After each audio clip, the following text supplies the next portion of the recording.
और देश में हमारे 41 गांधी आश्रम है, उनकी हालत बहुत ख़राब है। वो हथकरघा उद्योग में आते हैं। पिछले 1 साल से धरना चल रहा है मेरठ में, लेकिन एक तो भ्रष्टाचार है वहाँ पर, उत्पादन बिल्कुल डाउन हो चुका है 25 साल में। जो नेशनल फ्लैग पहले हमारे गांधी आश्रम में छपते थे, बाकी संस्थाएं छाप रही हैं, उसकी वजह से उनको बहुत लॉस हो रहा है। बहुत सारे लोगों के रोजगार चले गए हैं। मैन्युफैक्चरिंग सेक्टर की जो रिपोर्ट आई है पिछले साल की, उसमें हमारे बहुत सारे उद्योग बंद हुए हैं। साहिबाबाद में, गाजियाबाद में बहुत सारी इंडस्ट्री बंद हुई हैं, और हम लगातार कह रहे हैं कि हम मैन्युफैक्चरिंग सेक्टर को बढ़ावा दे रहे हैं। तो ये सेक्टर डूब रहे हैं, तो फिर सरकार क्या कर रही है? और गांधी आश्रम को बचाने के लिए सरकार की कोई पहल है ऐसी क्या?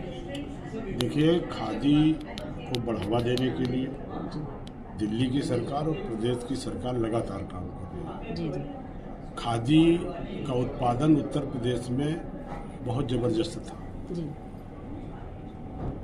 महात्मा गांधी ने जब पहला आंदोलन बंगाल से शुरू किया तो उन्होंने कहा कि अपने को आज़ादी के लिए पहले इनको विदेशी गुलाम के सब कपड़े जलाओ। उन्होंने कपड़ों की होली खेली और एक आह्वान किया। देश में बड़े पैमाने पे लोगों ने उनकी बात को माना और अपने हथकरघा के माध्यम से अपने, चूँकि कपास और ये सब हम लोग पैदा भी करते थे, तो प्रदेश के सभी जनपदों में खादी का उत्पादन बड़े पैमाने पर शुरू हुआ।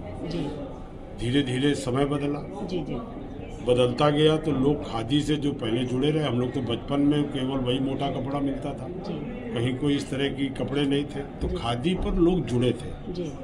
धीरे धीरे जो आपने विषय उठाया, तो ये संस्थान सरकार के नहीं थे। ये जैसे आपने आश्रम बना दिया, आपने, हम लोग प्रोत्साहित करते थे, उनको प्रमोट करते थे कि आप उस पर उत्पादन करिए और उससे जुड़िए। तो जो भी ये संस्थान बड़े पैमाने पे बंद हुए हैं, ये सब निजी हाथों पे थे। निजी हाथों पे ही इनकी कमांड है, उन्हीं पे प्रबंधक हैं, उन्हीं पे कमेटी है, उन्हीं की बॉडी है और वही उसके मालिक है।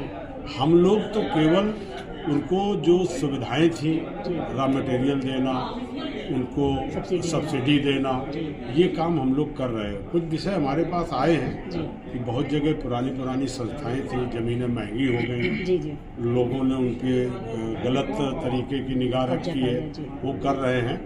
तो ये जो विषय आते हैं, हम लोग उसको निश्चित तौर पर जिलाधिकारी कमिश्नर को देते हैं कि जांच करिए, लेकिन जो इसका मैनेजमेंट है, मैनेजिंग बॉडी है, वो वही लोकल की बॉडी है। नहीं, लेकिन खादी ग्राम उद्योग तो इस पे निगरानी रखता है ना? नहीं, खादी ग्राम उद्योग निगरानी रखता है, वो निगरानी रख रहा है, लेकिन उसमें मालिकाना हक उन्हीं निजी कमेटियों का है। अच्छा। वो जो निजी संस्थान है उनका मालिकाना। जैसे आप तो चाहे तो सरकार चाहे संविधान अगर बदल दे थोड़ा सा वहाँ का, गांधी आश्रमों का, तो थोड़ा आधुनिकीकरण कर दिया जाए, मशीन लिया जाए, लोगों का रोजगार नहीं जाएगा, थोड़ी खादी अपग्रेड हो जाएगी। हम लोग प्रयास कर रहे हैं और प्रयास करने के बाद हम लोग ये देख रहे हैं, जो आपने विषय उठाया है, इस पे आप लिख के भी दीजिएगा।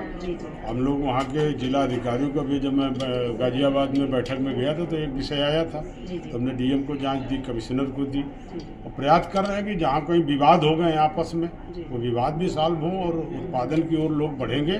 तो हमारी बहुत सारी योजनाएँ सरकार की चल रही है, जो कि लगातार हमारे यशस्वी प्रधानमंत्री मोदी जी अपने मन की बात पर, और लगातार वो कहते हैं। अभी 2 अक्टूबर आ रहा है, आज हम लोगों का 28 तारीख है, गांधी जयंती है, उस पर आह्वान मोदी जी ने किया है कि हर व्यक्ति एक न एक खादी का उत्पाद खरीदे। क्योंकि खादी का उत्पाद जो बिकता है, जो खरीदते हैं, तो उससे आम आदमी तक धन पहुंचता है, क्योंकि ये हाथ से बना हुआ, बुनकर के द्वारा बना हुआ कपड़ा होता है।